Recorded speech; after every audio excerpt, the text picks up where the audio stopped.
Mes frères et sœurs, par rapport à l'enlèvement, lorsque le message de l'enlèvement n'est pas compris, il engendre des sérieux problèmes.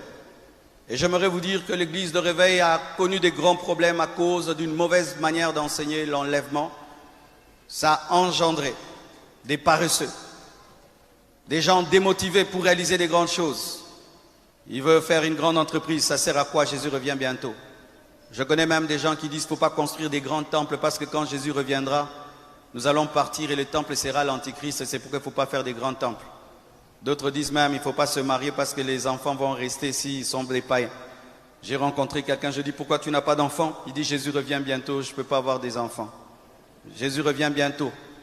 Jésus revient bientôt devient une source de démotivation pour l'excellence, pour étudier.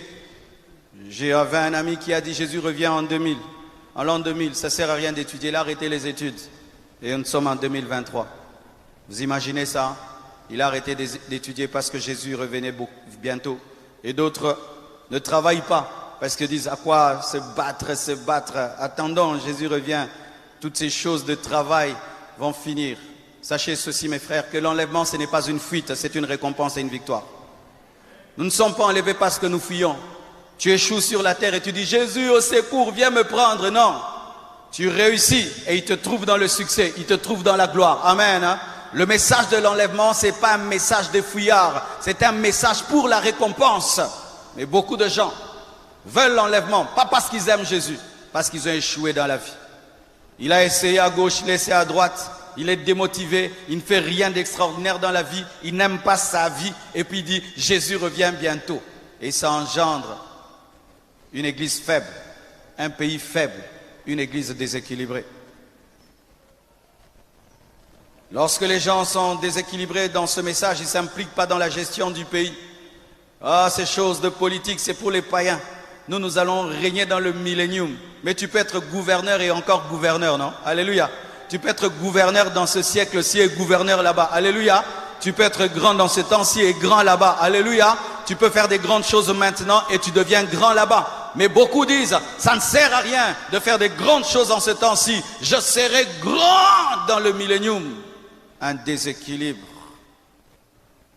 Ce déséquilibre engendre des chrétiens inutiles au monde, inutiles à leur famille. Il ne sait que prier, il ne sait que chanter. À part ça, il ne sait rien faire. Ça engendre des chrétiens spirites au lieu des chrétiens spirituels. Parce qu'il y a une différence entre la spiritualité et le spiritisme. Ça engendre des chrétiens enlevés avant l'enlèvement. Il est rêveur. Tu l'engages là, il peut même faire un accident. Il voyait des anges.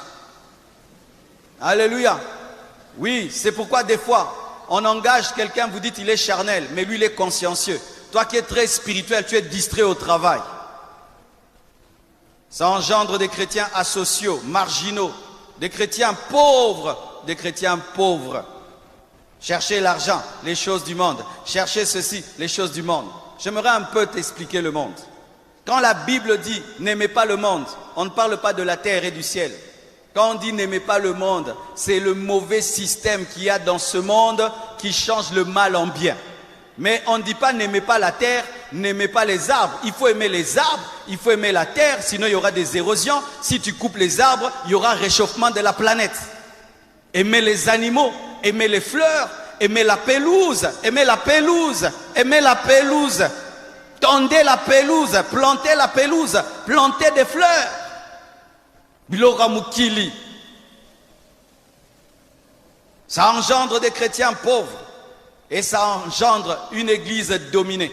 Regardez mes frères, dans certaines églises, ils sont pleins comme ça. Et puis vous entendez, le bailleur les chasse. Il les chasse pour un loyer de 3 000 $. Quittez ma parcelle pour 3 000 $. Ils sont à 10 000 personnes, ils sont incapables de payer un loyer de 3 000. Pourquoi? Parce que la plupart qui prient là-bas, en dehors de prier, ils ne font rien dans la vie. Si aujourd'hui on paye ici, on est en train de construire là-bas un temple de 10 millions de $. Pourquoi? Parce que parmi vous, il y a beaucoup de travailleurs.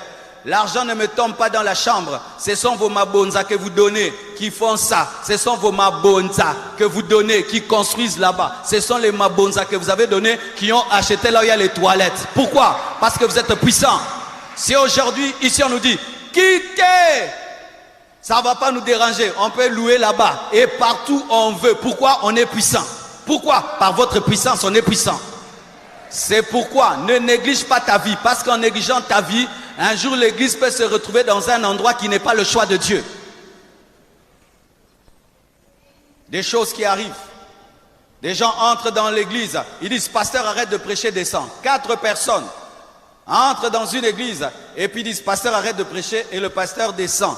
Pourquoi de telles choses arrivent? Parce qu'il n'y a pas de gens puissants dans l'église. Fais ça dans une mosquée. Entre dans une mosquée et dis à l'imam d'arrêter de dire Allah. On va voir si tu vas sortir vivant.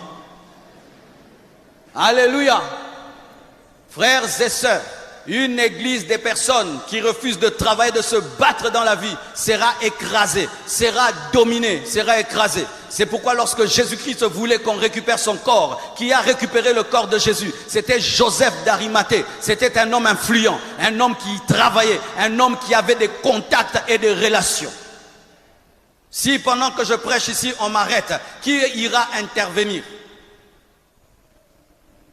Ce sont les gens qui ont des connexions. Donc des gens qui ont travaillé dur jusqu'à avoir une position de parler, de dire « Libérez mon pasteur ». Mais les autres, oh, libérez, libérez.